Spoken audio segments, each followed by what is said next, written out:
great to be here. I have a long connection with Omaha.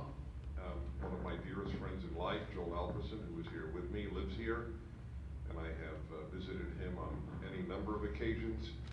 So there's just a personal bond that I have with this wonderful city. Thank you for having me, and I will get into the subject immediately. In order to understand what's happening, I would like to begin with two items, personal and American. I'll begin with the personal. I opposed Donald Trump during the primaries. I write for National Review, Town Hall, and basically every conservative website. Investors Business Daily, they all pick up my column each Tuesday. And I wrote against him very strongly. I did not believe he was a conservative. I did not like the way he spoke, whether it was Little Marco or talk about the size of his hands or comments that I don't need to review now. But I did write in my very first column on Donald Trump. So you don't have to take my word for it. The internet has a memory. I wrote, however, if he is nominated, I will vote for him. He was nominated, and I then became as passionate for his election as I was passionate for his non-nomination. Since the election, I have been amazed at what a good job he has done. No, great job he has done. And I need to say something here. There's been a battle, very courteous, thank God, within conservative life. There are many conservatives who are against Donald Trump. Some began as never Trumpers, which was, I don't, the word never is very ill-advised in life. There are people who say they would never kill, which, by the way, is not a moral position. You wouldn't kill a terrorist who was about to blow up kids at a concert. I mean, it's an absurd position. But people will say never, and it's not wise. There have to be circumstances under which you would have to say, gee, the other one is worse. And I dealt with this constantly with the never Trumpers. This was my argument. And I used it almost every day on the radio. I said, we have two doors, and you have to open one of these doors. Over one door, it says, man-eating lion. Over the other door, it says, perhaps a man-eating lion. This was my argument throughout the campaign. You have to be a fool not to open the perhaps a man-eating lion. Maybe a princess will pop out, maybe a puppy dog, and maybe a man-eating lion. But the other one was a given. Now, I want to make something clear here. I said there was a national preamble, not just a personal. I don't like Hillary Clinton because I think she sold my beloved country for money. I really do believe that. I am not a conspiracy theorist. I don't believe in a single conspiracy. There isn't one that I have ever believed in, and none of them turned out to be true. This is not conspiracy. People paid her foundation awesome sums of money to hear her husband speak, or to hear her speak, because it was pay to play. If you influenced the woman who was Secretary of State through her husband and through that foundation, you got favors. And there is 99% proof of that. What is she getting now for speeches? What is her husband getting now? You think there are any $400,000 speeches in Belgium or Africa? No, there aren't. Why is that? Because they have no influence. That's why. It's the proof. If he's a $400,000 speaker in 2016, why isn't he a $400,000 speaker in 2017? But nevertheless, she was not the issue to me, and this is what I try to drive home in understanding America. The issue is the Democratic Party and the left. It wouldn't matter if Joe Biden, whom people seem to like, If Joe Biden, who has not, that we know of, sold the country for personal gain, were the nominee, I would have opposed him as strongly as I opposed Hillary Clinton. We should, who are supporters of conservative values in America, should definitely say a prayer of thanksgiving to the good Lord that she was the nominee. There is no question that she was the weakest possible nominee that party could have had. They deserved her, she deserved them. There is, on rare occasions, divine justice in this world. Normally, one has to go to the afterlife to find such justice. It came in this world. And I also believe, incidentally, and obviously I did believe this during the primaries, I don't believe anybody but Donald Trump would have won. Yeah. People say to me, and I supported others, I supported Cruz and I supported Rubio, I supported my mother who was not even any longer with us. If they were a Republican, I supported them. But in all seriousness, I was keen on a number of these candidates. And whoever would have been nominated, I would have vigorously supported. But it turns out, I am convinced, there's no proof, that only he would have won. In other words, the perfect constellation happened for Republicans. The worst possible Democratic nominee, and as it turns out, the best possible Republican nominee. He brought out vast numbers of voters that would not have voted for any other Republican, and won swing states that weren't even considered swing states as a result of that vote and the fact that she did not appeal to many people. This election really revealed a whole host of things about the crises of our country. For example, Madeleine Albright saying, and I know because we played this so often on my show, that at a Hillary Clinton event, I'm paraphrasing, something to the effect that any woman who does not vote for Hillary Clinton is like a traitor to women. Let me say this whole thing about she's a woman, so women should vote for her. I can't think of a more demeaning thing, a more demeaning attitude to women than you have to vote for a woman.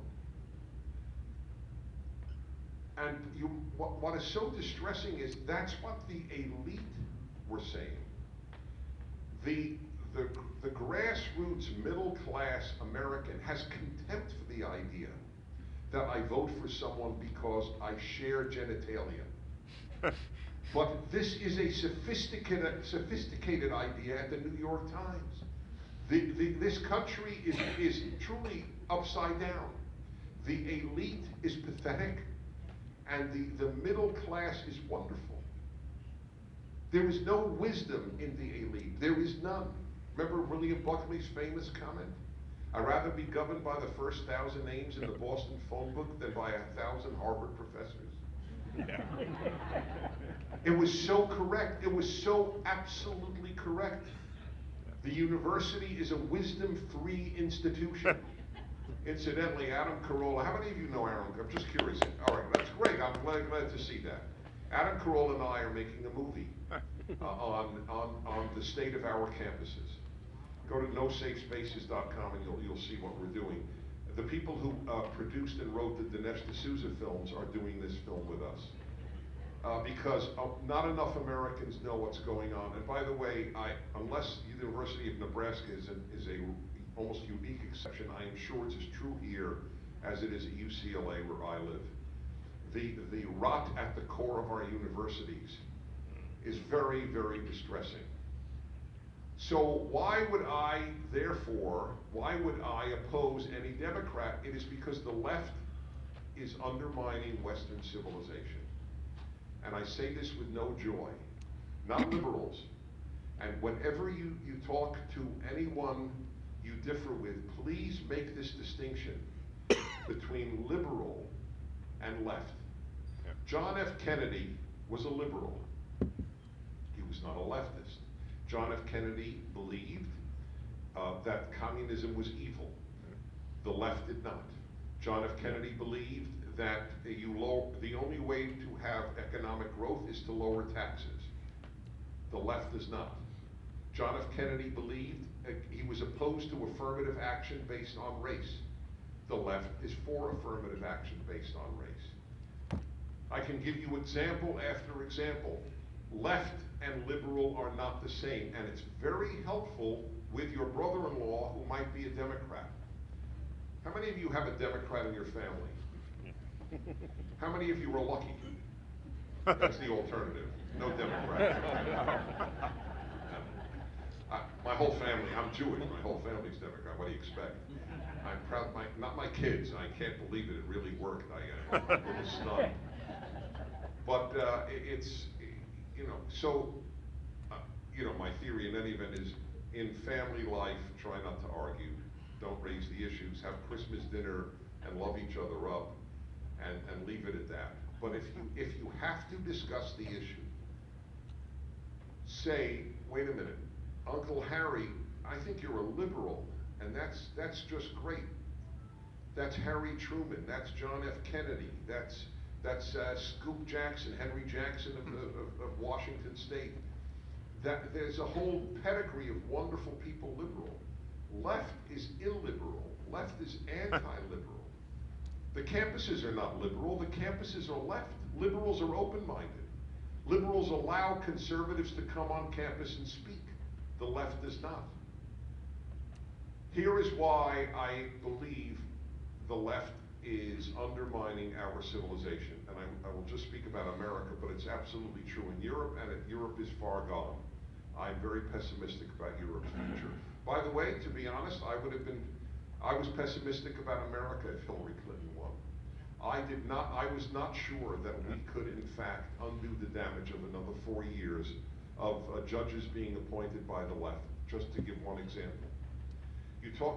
I'll talk about how the left undermines America in a moment, but I just want you to remember, because this really bothers me about conservatives who are opposed to Donald Trump, his achievements as a conservative. If I said, and they have never answered my question on this. If I gave you a list, you conservatives who are against Donald Trump, if I give you a list of what was done, what has already been done, and in the first 150 days, let's say, and you did not know who the president was, you would have said Ted Cruz was elected and got to do all this. That's what the most conservative of all the nominees, you would have said Ted Cruz was elected. I don't know on what grounds, and I will cover this in a moment, the grounds in which the conservatives opposed Donald Trump. But let me just explain why the left is such a mortal threat to America. The United States has a value system. I have isolated these values. They are, and I didn't isolate them, I have identified them because they were in my pocket my whole life. They're on every coin and every banknote. America has a trinity just like Christianity has a trinity. Just like the left has a trinity, by the way. There are a lot of trinities going around. There's the Father, the Son, and the Holy Spirit. That's the Christian trinity. Then there is the American trinity. Liberty, in God we trust, e pluribus unum. No other country has those three values. None. And then there's the leftist trinity. Race, gender, class. It is really fascinating that it always goes into threes. Our country is based on liberty, in God we trust, and e pluribus unum, out of many one. Liberty.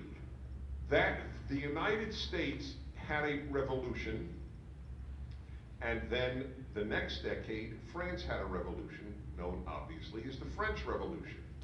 The French Revolution had three words. It had a trinity too.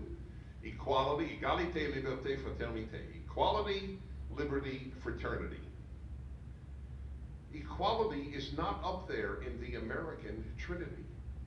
The French Revolution is a very different revolution from the American Revolution. The left are inheritors of the French Revolution. We have two competing revolutions in the United States right now. One is the French Revolution and one is the American Revolution. The left follows the French Revolution. Equality, by the way, they thought equality and liberty can live together. They cannot. They cannot. One has to supersede the other. They cannot be equal values. The moment you have liberty, you will have inequality. The moment you enforce equality, you have no liberty. Just remember that, and you understand the profound battle in the Western world. To enforce equality is to deprive people of liberty. To enforce liberty is to deprive equality. I'm talking of result. There should always be equality before the law. That's a separate issue, and we're all equal in God's eyes. That's separate.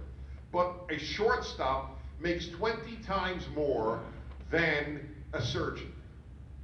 Now, is that right? Surgeons save lives. They make 100 times more. A shortstop, a third baseman, makes 100 times more than a teacher. Is that fair? In the left-wing mind, it isn't fair. So how do you solve it? Well, there's only one way. You have to put a cap on the salary of a shortstop. Ultimately, you can only make as much as a teacher. Then we will have an egalitarian society. But that's no liberty. This is critical to understand, because if you don't understand the underlying battle, I tell this to Republican congressmen and senators whenever I speak to them. You're not fighting against the nominee you're running against. The nominee you are running against, whether it's Nancy Pelosi or John Ossoff in Georgia, are interchangeable. It's irrelevant. Irrelevant. They are Democrats, therefore they are leftists. You must run against the left. Whatever attack you want to do on the person you're running against, okay, that's American politics, attack ads. But the ultimate battle isn't with this person. If Nancy Pelosi retired to the Bahamas tomorrow, it would make no difference. No difference whatsoever. We are fighting the left, not Nancy Pelosi as such. So the fixation on individuals is a mistake in the Republican world. And we're not teaching America that we're fighting the left. Back to the American Trinity. They don't want liberty, they want equality. That's the first of the three values that they're undermining. Next, in God we trust, leftism is definitionally godless.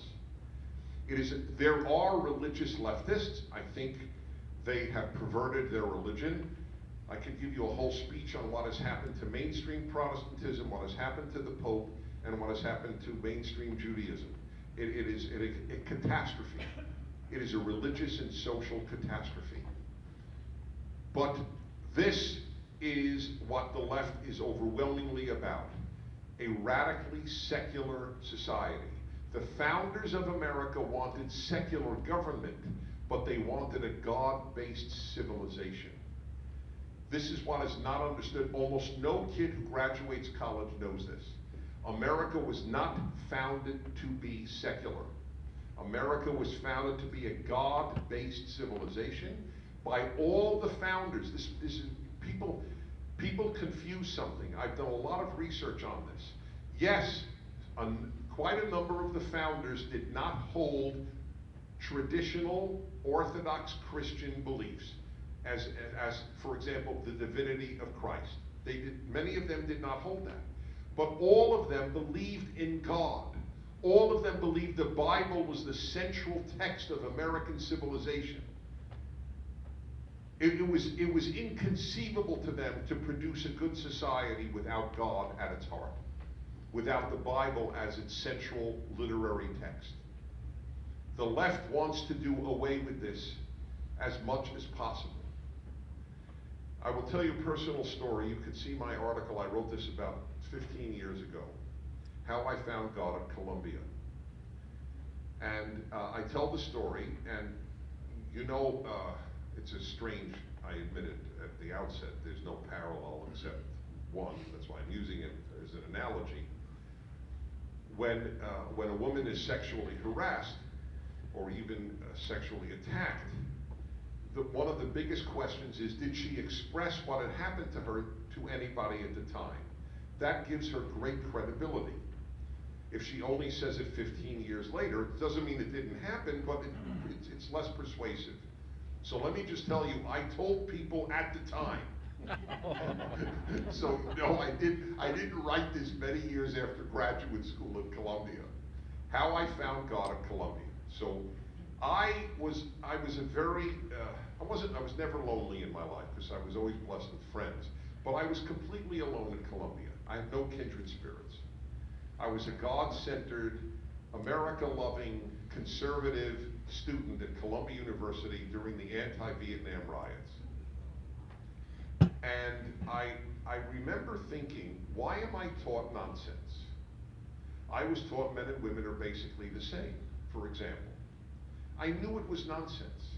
I was taught, because my field was international relations, I was taught that the United States and the Soviet Union were equally responsible for the Cold War. And I thought, you gotta be kidding. Stalin and Roosevelt, well, that wasn't the Cold War. Stalin and Truman were equally responsible.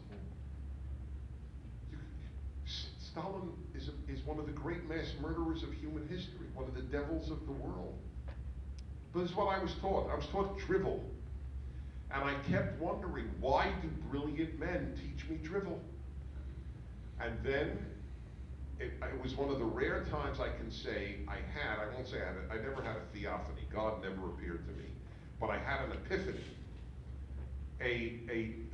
So to speak, the clouds parted, and walking around the Columbia campus, this happened. All of a sudden, one of the Hebrew phrases from my Jewish religious education just came into my brain. We would say it in first grade, second grade, third grade, every morning in part of the prayers. And the Hebrew, I won't bother you with the Hebrew, but that's what came in the Hebrew. And what was the phrase? Any of you who know the Bible know this phrase. Wisdom begins with fear of the Lord. With fear of God. And that was one of the great revelations of my life. Columbia has no wisdom because it has no God. The university is wisdom-free because it's God-free. There's a tremendous amount of knowledge at our universities, but there is no wisdom. They are anti-wisdom places. Do you know that Harvard has graduations for blacks? Do you know that Dartmouth has dorms for blacks? That's the third thing that the left is undoing. E pluribus unum, from many one.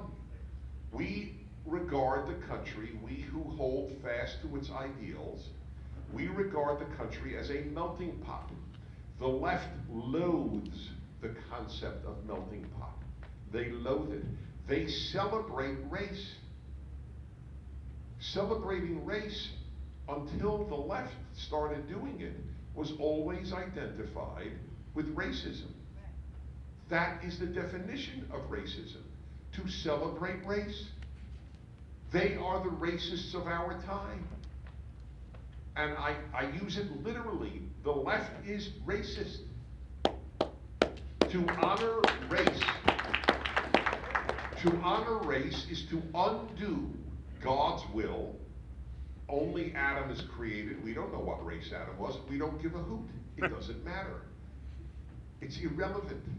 Race is irrelevant. That's the liberal view. That's the irony. You know who are liberal today? Conservatives. We are the new liberals.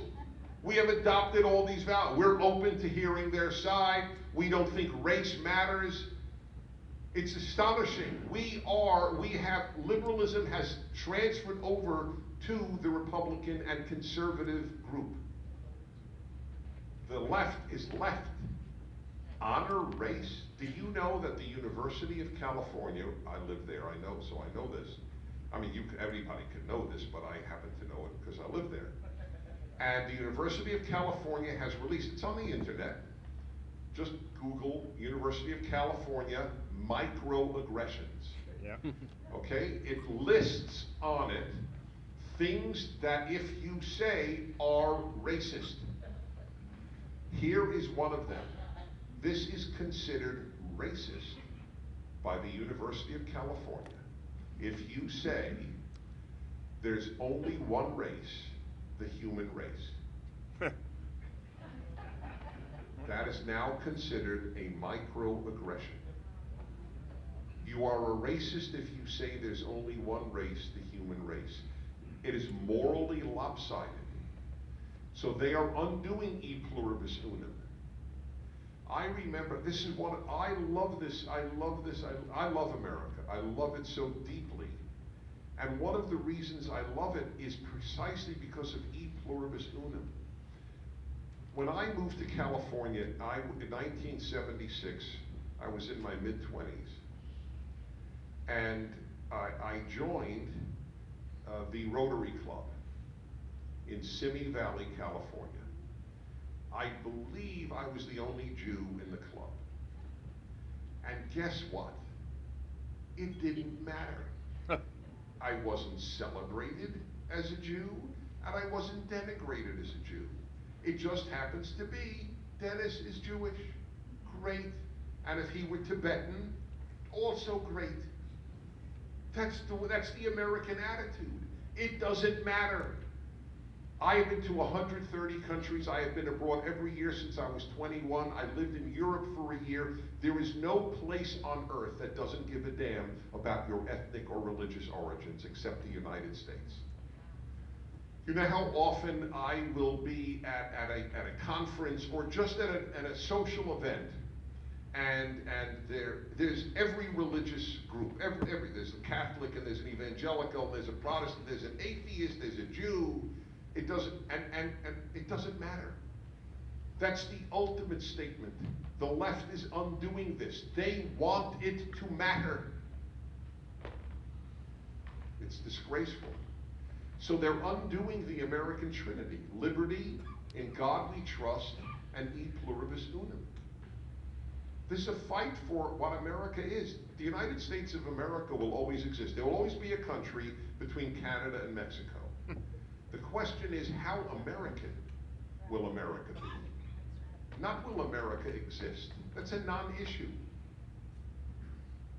Canada, the left has already taken over Canada. It's really, there. Do you know that if a person says, this was just passed this week in Canada, if a person, this is a law now, if a person says, I am not a he or a she, you are to say Z-E, when you refer to me. If you do not refer to them as Z, it is now a hate crime and you could be prosecuted in Canada. Canada is to the left of the United States. In Sydney, Australia, when I spoke there, they told me there are trucks that come by and weigh your garbage cans. If you have more than X number of pounds of garbage, you are fined. If the left had its way, that not only would they weigh your garbage cans, they would look to see what's in it. This is a battle for Western civilization. It has been lost in Europe. The United States is just exactly what Abraham Lincoln said. Still the last best hope for mankind. And this election was about that, and this president is saving this country. It almost makes you believe God is working through him. I'm not prepared to say God is, because I don't know what God does. That's God's business, and he doesn't tell me. So I just want to make that clear. But I have to admit that if Donald Trump is his mode of operation, is his tool, God has a sense of humor. To have chosen Donald Trump to save America, I have to pinch myself. The guy from television, the guy who says the comments that he has said, but the man, a transformation has taken over this man. And by the way, people don't like his tweets. Listen, if I were his secretary for tweets, I would advise him to tweet in a more sophisticated manner. The filter between Donald Trump's brain and finger is minimal. I totally understand that. So I have a few things to say. I do. I want to address the tweets issue. Number one, it turns out most of his tweets are accurate. It is a witch hunt. This whole Russia thing is drivel. You know what it is? I'll tell you what it is. And I identified this in my book about the left, about America, about Islam, and my book's still the best hope. Hysteria is to the left what oxygen is to biological life. It cannot live without hysteria. So there is now this hysteria, but it's a non-issue. There is no collusion between Russia and Trump. Not only that, Trump is so much harder on Russia. Trump, the tension between the United States and Russia today is the greatest that it has been since the Cold War. This is Mr. Trump, who supposedly is Putin's admirer. But this man shot down a warplane of Russia's ally, Assad. Nobody else did that. This man bombed Syria after a red line that was supposedly created by his predecessor, who did nothing when the red line was crossed and when Assad used chemical weapons. That's this president. It is a witch hunt, because there's no such thing as witches, and there's no such thing as collusion between his campaign and Russia. What he has done with the EPA, what he is doing with regulations, what he will do with corporate taxes, what he's already done with Gorsuch, and God willing, perhaps a couple of liberals will retire. I don't wish them any bad. I want just them to enjoy a long life in retirement, and then he could make more appointments. He will appoint over 100 federal judges. The importance of that is the left uses the courts to pass law. They don't adjudicate. They pass laws, the left, through judges. This is what this man is doing. There is a belief in North Korea and in Iran and in Russia. Maybe this guy is for real. They keep testing him, and he keeps passing the test. The previous president said, "How can I serve you further?" Yep. Said we had exaggerated fears of Iran. So that's the story. That's why you have to fight. And one final thing that I tell the conservatives are different, so I want to leave time for you to ask questions. But I have debates with the leading conservative minds in National Review and elsewhere. And I said, I try to explain, let's say he's as flawed as you conservatives who detest him say. Let's say he is. So what? So what? I don't elect a pastor when I elect president.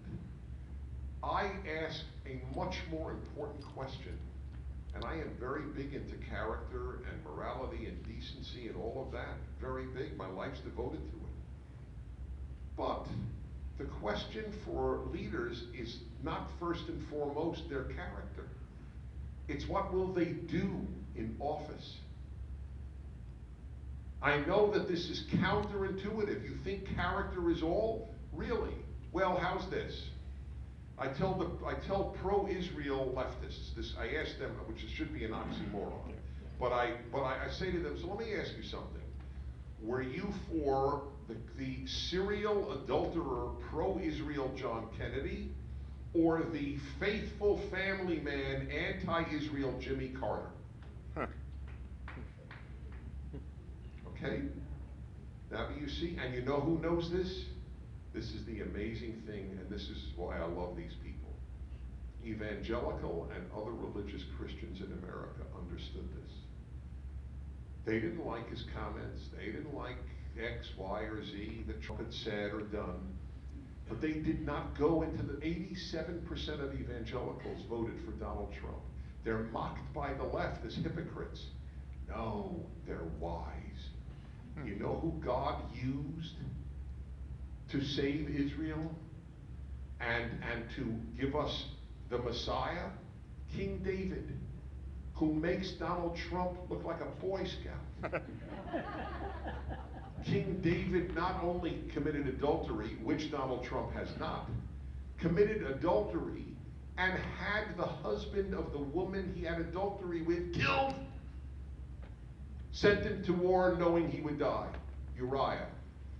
And guess who else saved Israel in the Bible? Who saves Israel getting into Canaan? One person, a prostitute. God chose a prostitute to save the chosen people and bring them into the Holy Land, Rahab. What do we learn? We learn that flawed people can do great good. That's what we learn.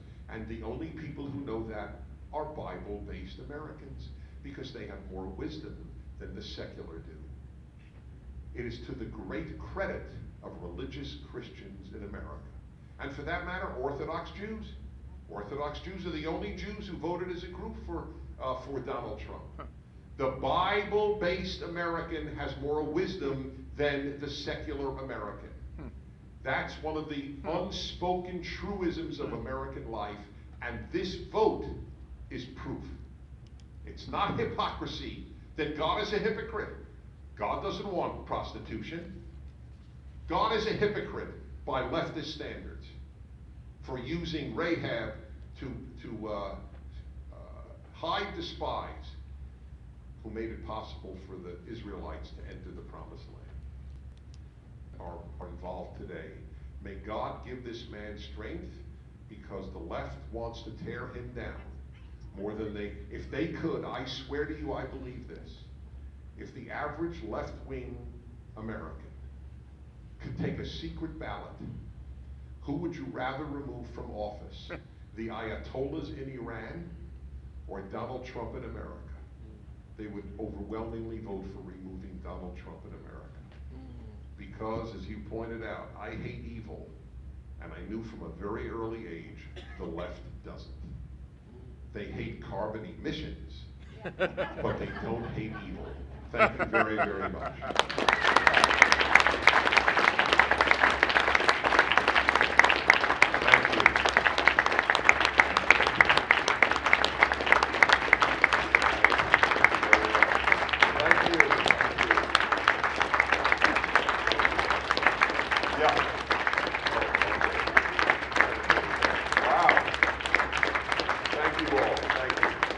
Dennis Prager, ladies and gentlemen.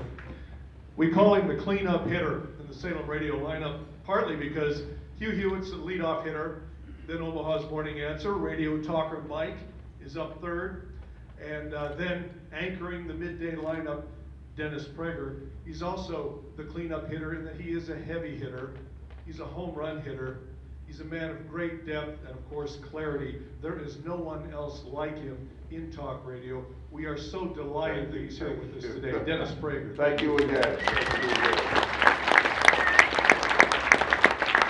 Dennis, we're going to get to a Q&A here in just a moment. We need to do a little business first. You were just talking about how wisdom is based in the Bible. I'm holding up a little flash drive here. Could you quickly tell us about what I'm holding in my hand? Okay, I'm always self-conscious about advertising anything that I've done. It's just my nature. I'm not good at, believe it or not, self-promotion. But I'm not promoting me in this.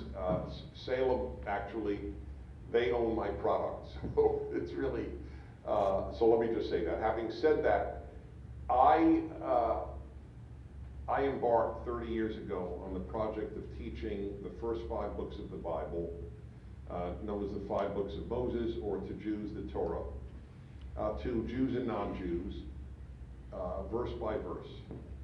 It's on, Joel, how many CDs did it turn out to be? Or do you know how many hours? 241. Huh? 200 lectures, and they were an hour and a half each. And I have been told that it has changed a lot of people's lives, because it is, I do believe it is God's book, but I approach it completely rationally. Completely. I never asked anyone to take anything on faith. The book is simply that wise. You don't need faith. I'm now putting it into print, the single biggest project of my life. It will be about 2,000 pages. And anyway, on the rare occasions they make all of these hundreds of hours available at half price. It's an expensive item, I fully acknowledge. However, having said that, if you have the money, it will change your life. And so what is the cost now? It's only today, right? It's just today? $495. Yes. $495. Right over here on this table. I get about $8 of it, and I want to thank you for that.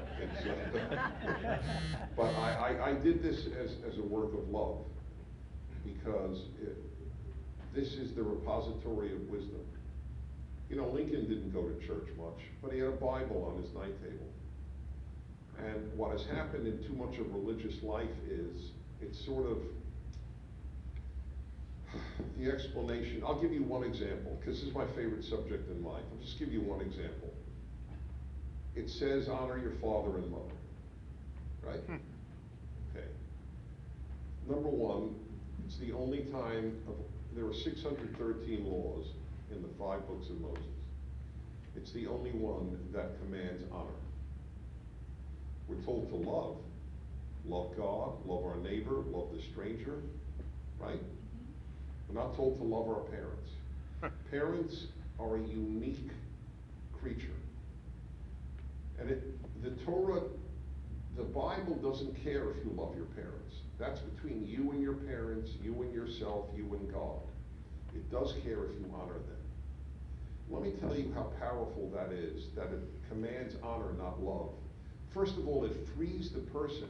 If you're told to, if God said love your parents, and you had real reason not to, they molested you. They were just profoundly unloving. They were cold. You just have no love. So the Torah, the Bible, God doesn't say love them. It's understood a lot of children, as adults, can't love their parents, but you still honor them. It's like, I'll never forget, Jimmy Carter came into the studio I was broadcasting at that time at KABC, and I got up and shook his hand. I can't stand the man. Can't stand him. I couldn't stand him then. I probably just broadcast against him 10 minutes earlier. But he was President of the United States. I stood up. That's what you do.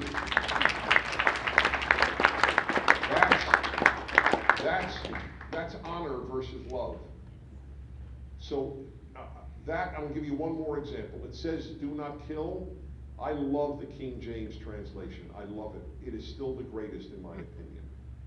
But it was wrong. It's do not murder. If it said do not kill, you'd have to be a vegetarian. You'd have to be a pacifist. Murder is immoral killing. There's moral killing and immoral killing. I'm just giving you 2 examples of what I hope are thousands of insights that make this stuff real.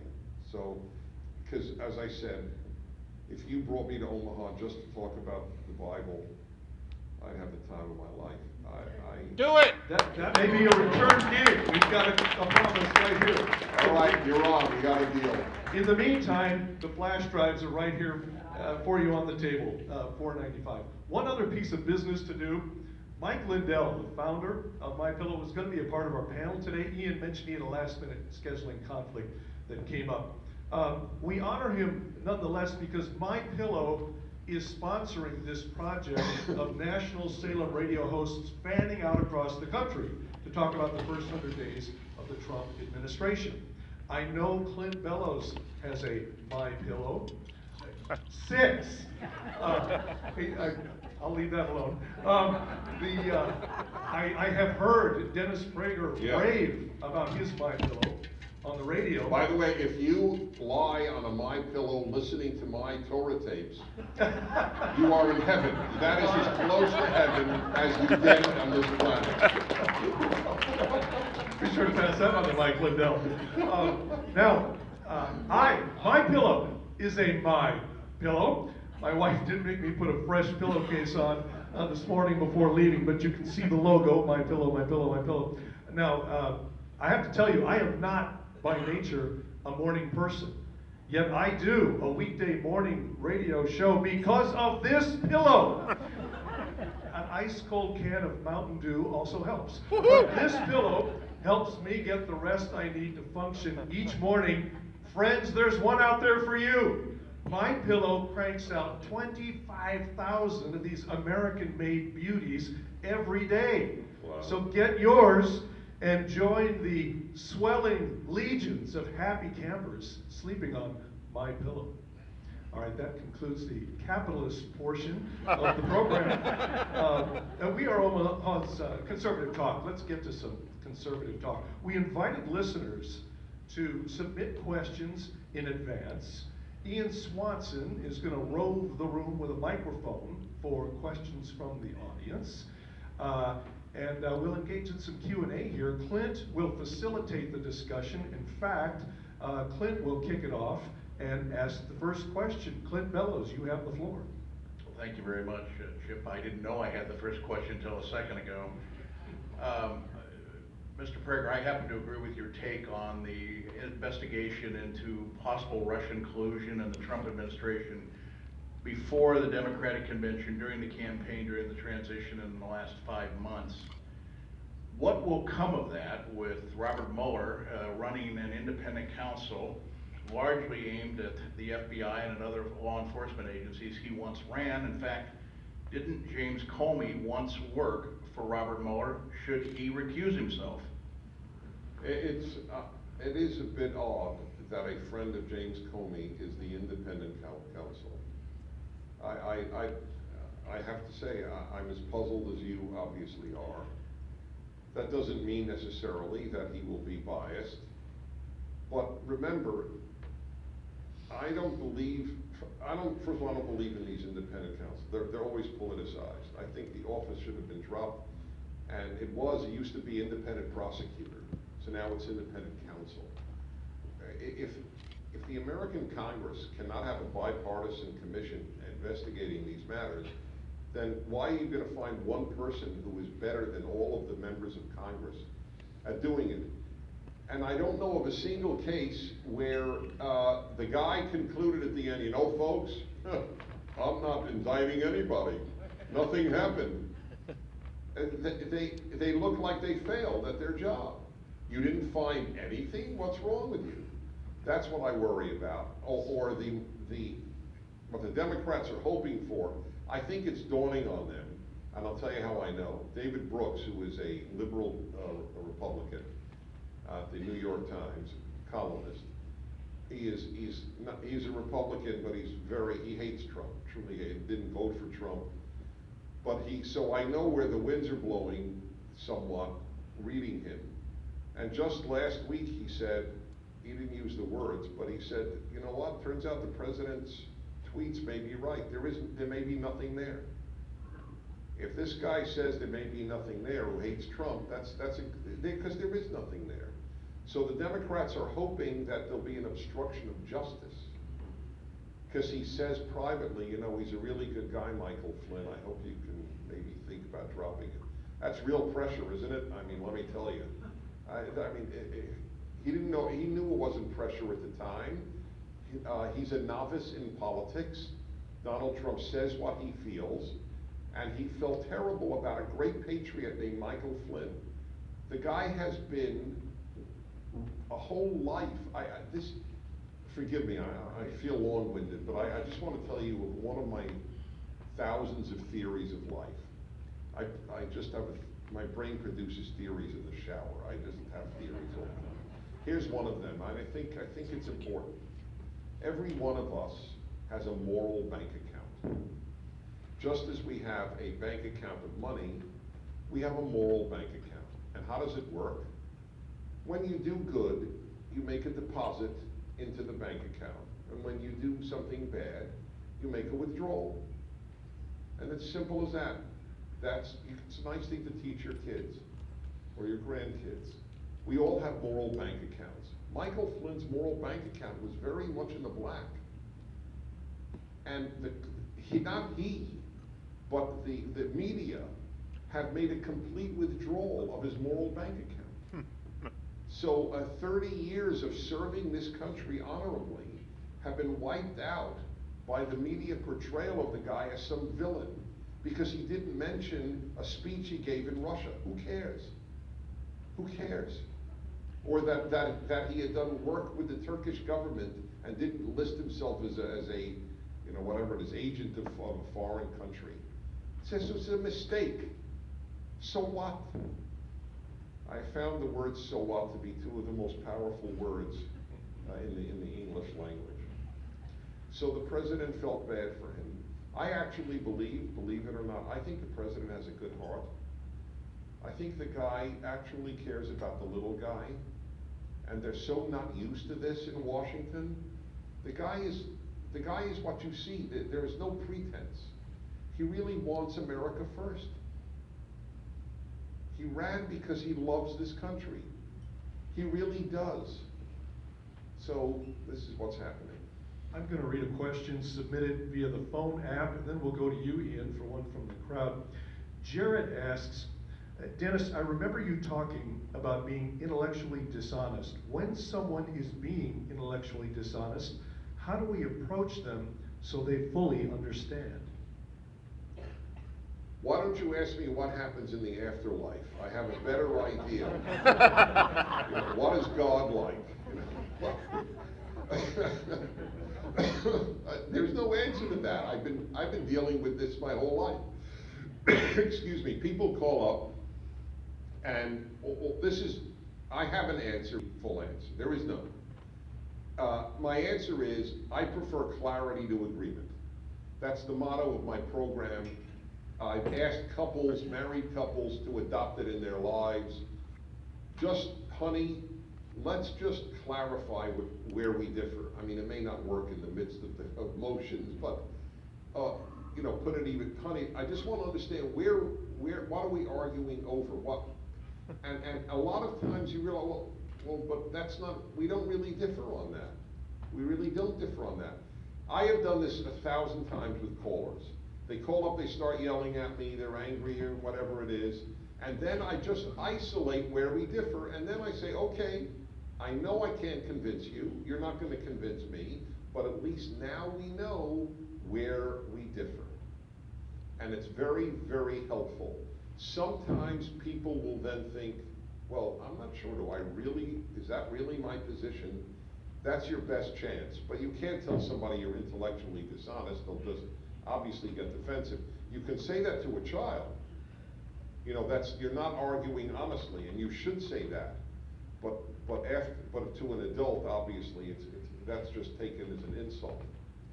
So that's why I said, you know, I have no great chance answering. Pretty good answer for a guy who didn't have an answer to the question. All right. Well, thank you. That's sweet of you to say. I'll just amplify that quickly. Well, I met your good friend Joel Alperson, who said 30-some years ago he showed up at a meeting in Kansas City. It was young Jewish singles, as a matter of fact. He said he met you there as a confirmed, well-educated relativist, and he said you got him turned around.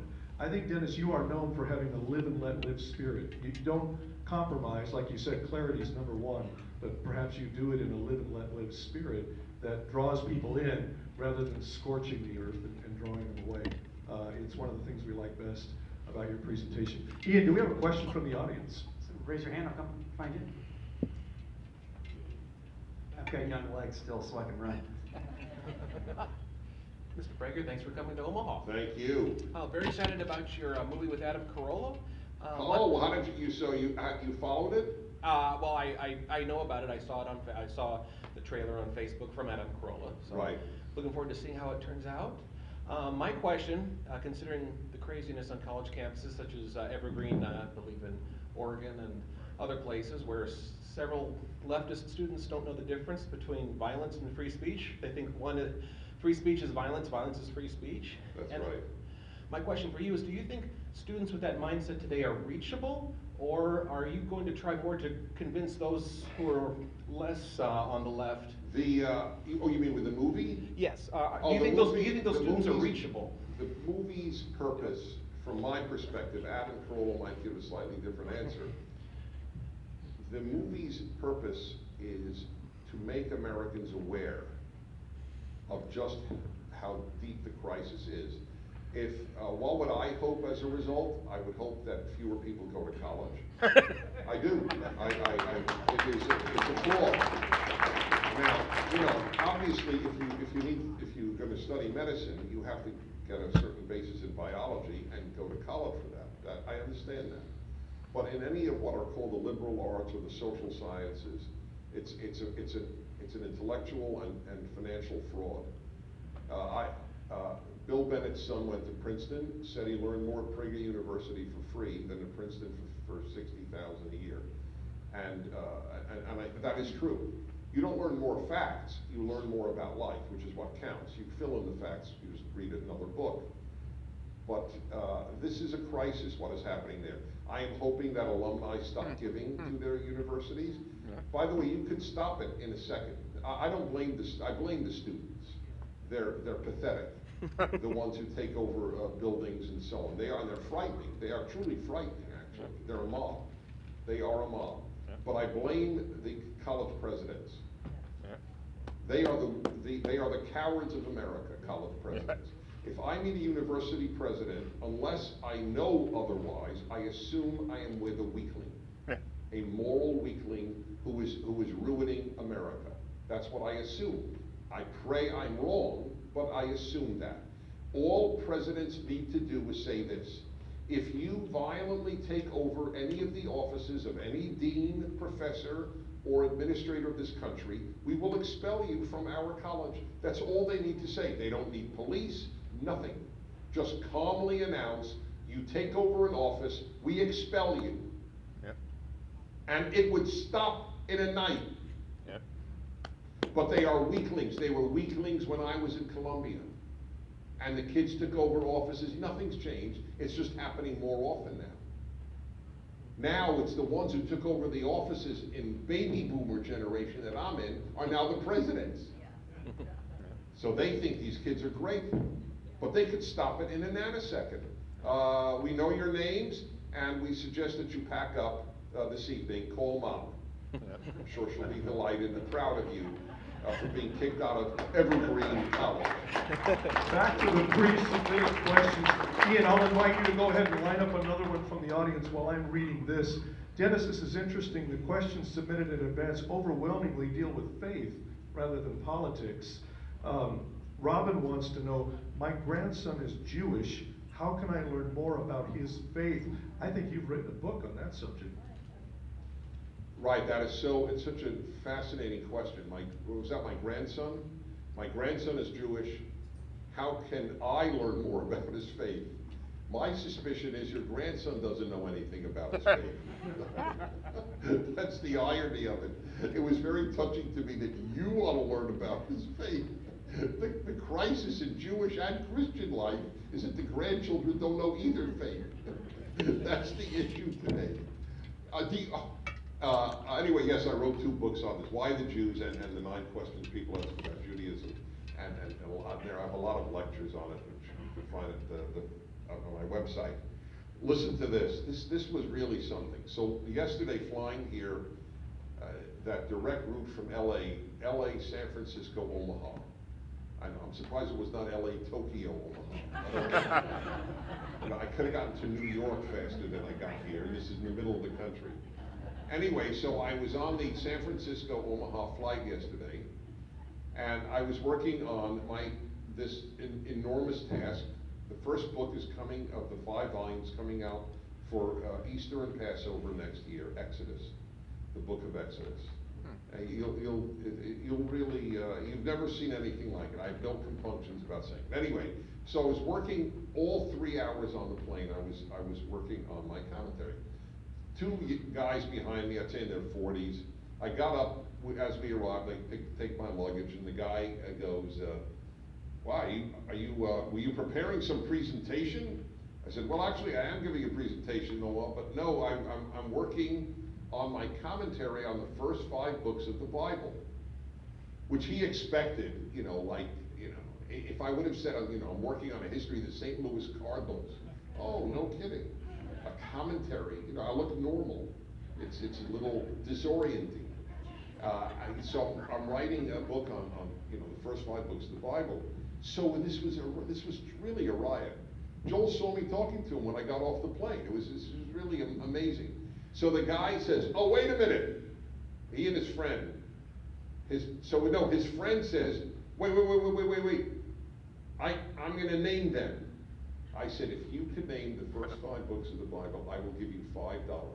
So the whole first class area is listening. I admit I fly first class. So the guy goes, Genesis. That's a toughie. Okay. Genesis. All right, listen, I'm impressed that the guy thinks he knows it. And he goes, Leviticus. And I'm thinking, I'm out $5. Anybody who says Leviticus on an airplane randomly is going to know the 5 books. And he goes, Deuteronomy. All right, it's Deuteronomy, but close enough. And he goes, Exodus. And he didn't know numbers. So I saved my $5. Now, listen to this. This is the punchline, though. That was a funny story. Here's the punchline. So I said, it's really, I said, I'll bet you, I don't know if 1 out of 10 college students can name the first 5 books of the Bible. And then I said, there are even kids today who can name the 4 Gospels. And the guy goes to me, what are the 4 Gospels?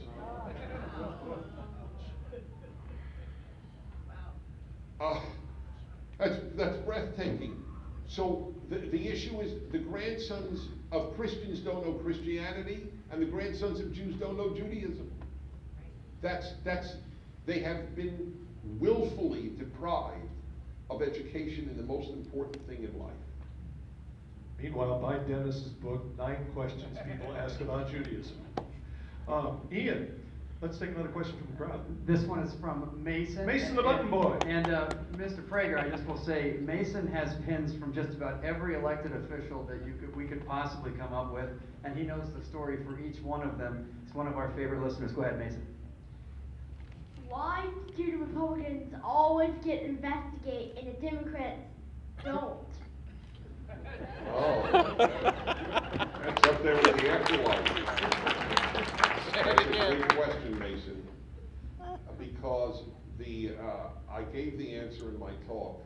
Hysteria is a tool of the left.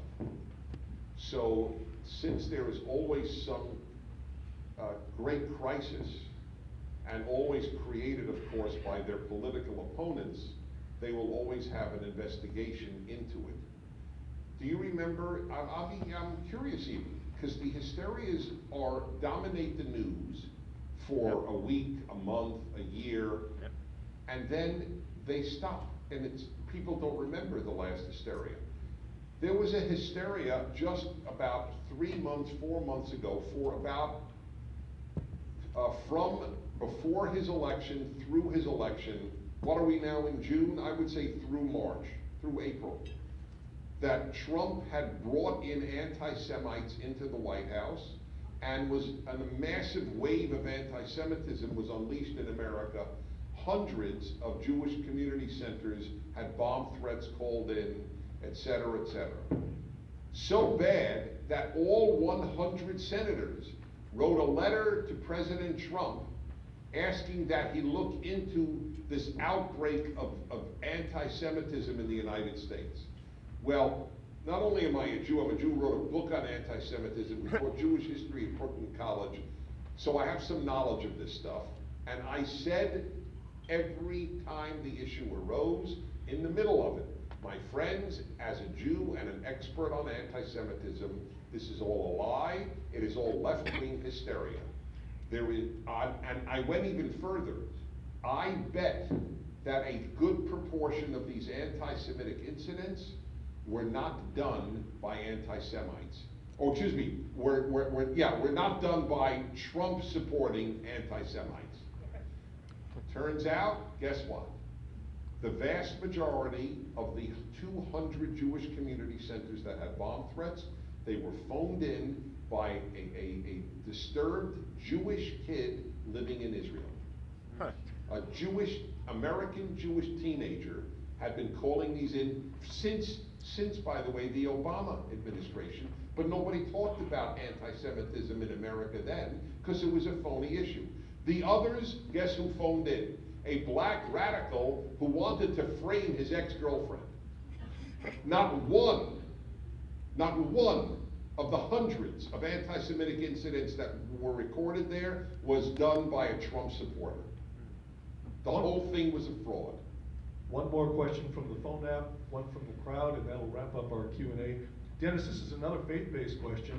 What is the most important of the 10 Commandments? That's a great question, and I actually do have a thought on that. That's from Grant. And by the way, you can watch, I did a 5-minute video on each of the 10 Commandments at Prager University. It's got about 11 million views. I am proud to say, because to get people to watch videos on the 10 Commandments is an effort. But I really explain them, and that's why you'll see what I'm doing with this commentary. It's a good way to see it. This is my answer. Do not take the name of the Lord in vain, because no one understands it correctly. And when you do, you'll see why I think it's the most important. Most people think that commandment is a commandment against saying God's name for no good reason. So for example, if you're at a baseball game and you go, "Oh my God, did you see that home run? Oh God, is that one great play the third baseman made?" And people will think, I know this because I have gotten letters and calls from people for 35 years. "Dennis, you're a religious man, but you say, oh my God, and you take God's name in vain." So here's the problem. The translation is not accurate. The Hebrew, which I know Torah Hebrew very, very well. The Hebrew is, do not carry God's name in vain. Now let me explain something, how I came to realize why this is so significant. I believe, and this I have to say renders me somewhat different from many religious people. I believe God has more common sense even than I do. Many believers do not think God has common sense. I could prove it to you, but I won't do it now. But I will in this one case. It says, and it's the only one of the 10 Commandments about which this is said, because God will not forgive whoever carries his name in vain. So when I read this as a child, I thought, wait a minute. God will forgive murder? God will forgive stealing, kidnapping, adultery, but he won't forgive saying, "Oh my God, what a crappy day at the office"? Then either there's something wrong with me or something wrong with God. But I don't think there's anything wrong with God. So it can't be. It has to be a much heavier sin than, "Oh my God, what a hit." And sure enough, the Hebrew is, do not carry God's name in vain, because God will not literally cleanse or forgive whoever carries his name in vain. Who carries God's name in vain? Those who do evil in the name of God. That's the worst of the sins in my opinion. That is the worst of the sins in Judaism. That is not mine. I didn't make that up. That is the way I was taught from my earliest days studying Judaism. The worst, murder is terrible. An atheist committing murder is not as terrible as a person committing murder in God's name. The atheist does no damage to God when he murders. He damages the victim, and in that regard, it's equally evil.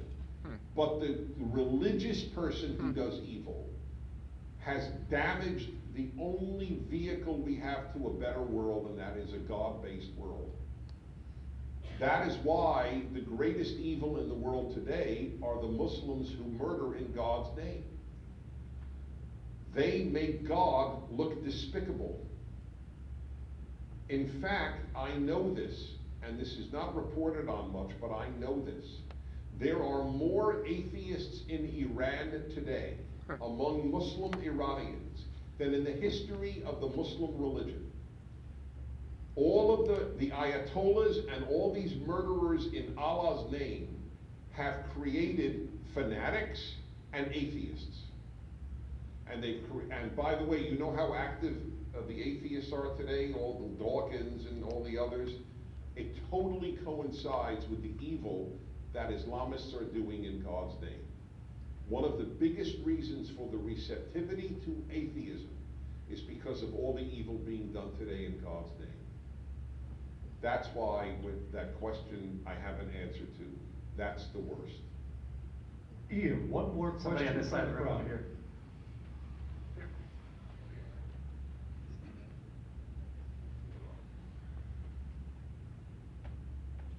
Mark Twain famously said that there is no native criminal class in America other than Congress.